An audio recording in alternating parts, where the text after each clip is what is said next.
Yes, now it's time for my next guest. It's Mr. Tom Hardy.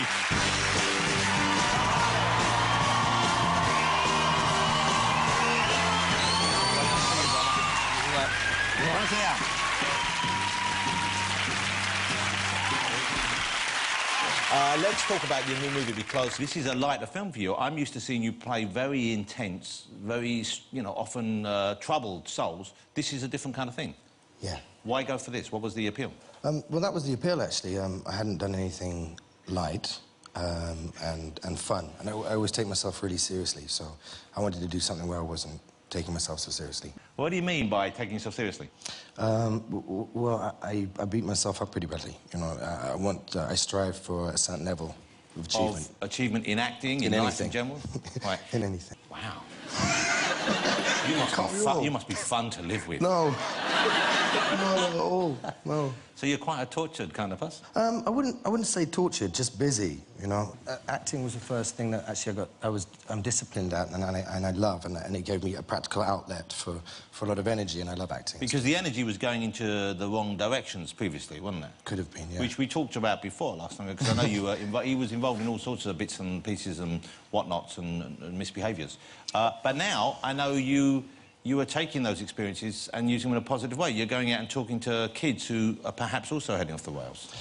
Yeah, actually, I'm an ambassador for the Prince's Trust, which is a really brilliant foundation for helping youth and disenfranchised youth get into workplaces, or at least just have a mentor system, or to give them a trade, or to help them out of a situation that they're in and move them up the line.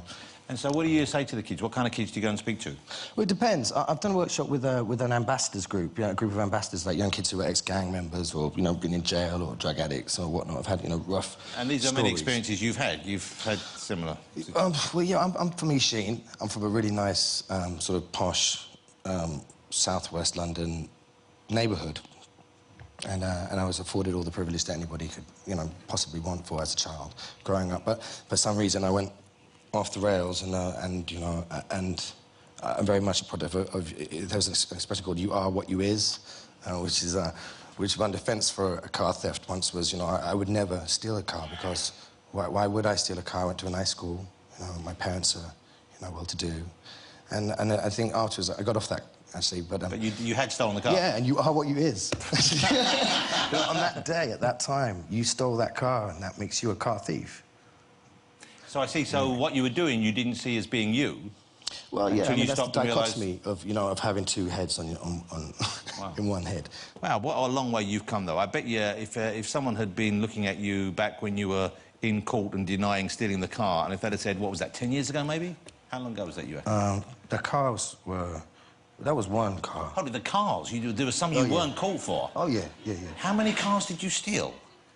A lot of cars, Johnny. A lot? Those days are gone now, Jonathan. You know what I mean? I have to do more establishment things. You look like you miss it a little bit, though.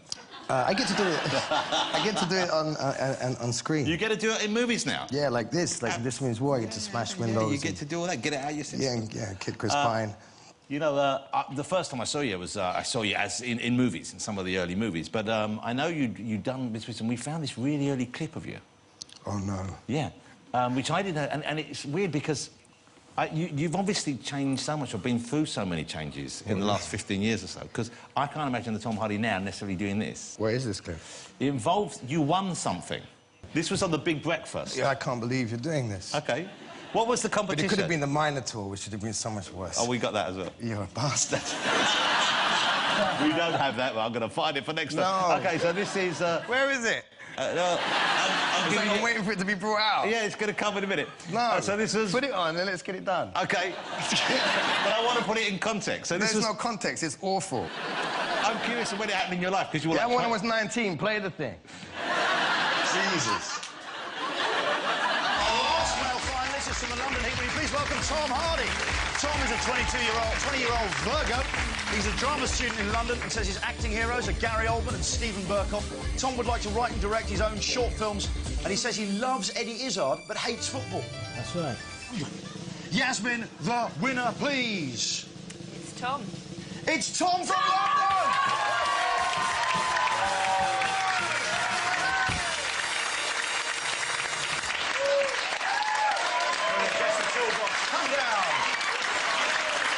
Well,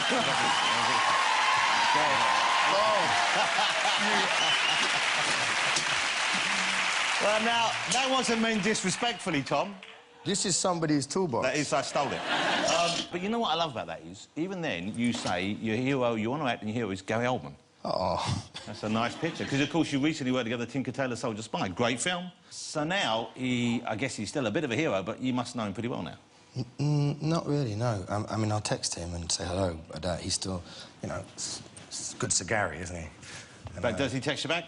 Occasionally. No. Yeah. But I text him to congratulate him on his Oscar nomination, which is about time, really. Yeah. Let me ask you then about Batman, because this is going to be the big... No two ways about it. It's going to be one of, if not the biggest movie of the summer. You've seen it? Is it finished? Have they finished cutting it together? I haven't seen anything. OK, the trailer's out there. People have seen the trailer. Have you seen any of the action in that? I've seen the trailer, yeah. A little bit, OK. It looks incredible. I don't know how many of you have seen it. We have the picture of you here as Bane, who's a kind of... That's an awesome picture right there. That kind of sums it up. And what's going on with his face? For people who don't know, what's happened to his face? Why does he wear that thing? Who, me? No, the bloke who's sitting over there. Who else would know? You would know. You're him. You are him in... Denzel, why is he wearing that on his face? Like, who am I going to ask? It's because I showed the Big Breakfast clip. You're still angry at me. You've torn it with me, to be honest. Don't be angry. I'm not angry. It's different. What do you think? You're cross. It's not even cross. I'm detached, coolly, with love. Do you know what I mean? So, bye, Jonathan. Can I move the toolbox away? Is that what I'm saying? Get the trauma out of the way. Don't look... It really hurt. Don't be hurt. You're a bigger person than that. I'm not. I'm not. I don't trust you anymore. Come here. Come here. No. Come here. Come here. No, no.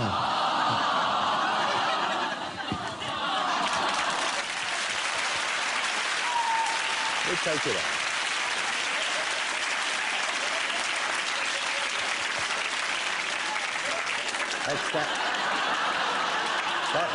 That's enough now.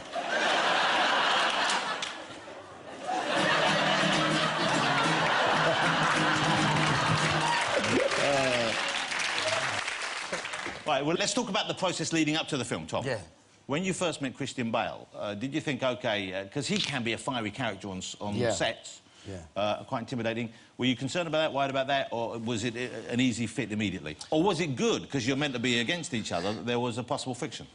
I was open book about it. I really wanted to meet Christian as well, because he's exciting. And an impressive actor. Yes. Yeah, yeah, absolutely. He was a massive draw to work with. But when I saw him first time when I got to LA, we were doing the screen test and was trying on the Bane outfit. And I'd put on some weight and I felt strong and I'd been training and I got on the trailer and I saw Christian sat there and he didn't have a T-shirt, just a vest on. And I saw his arms and I looked at him and I thought, yeah.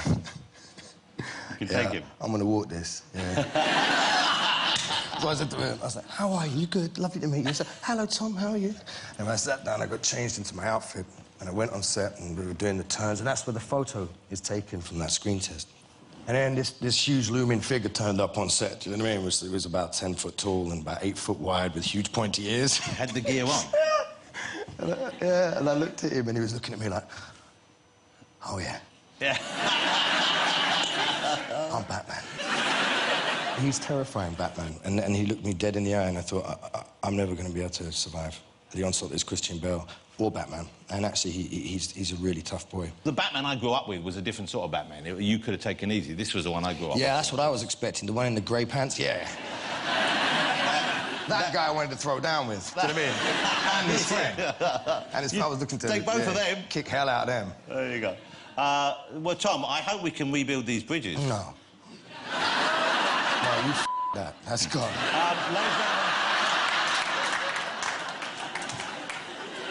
Will you join me in saying thank you to the splendidly entertaining and now slightly furious Me. Mr. Tom Hardy? Yeah. Tom. I didn't know you didn't know we were saying that. All right. Thank you to all my guests tonight. All of them were fabulous. I hope you enjoyed their company. Denzel Washington, the fabulous Keira Knightley, the remarkable and slightly pissed off Mr. Tom Hardy.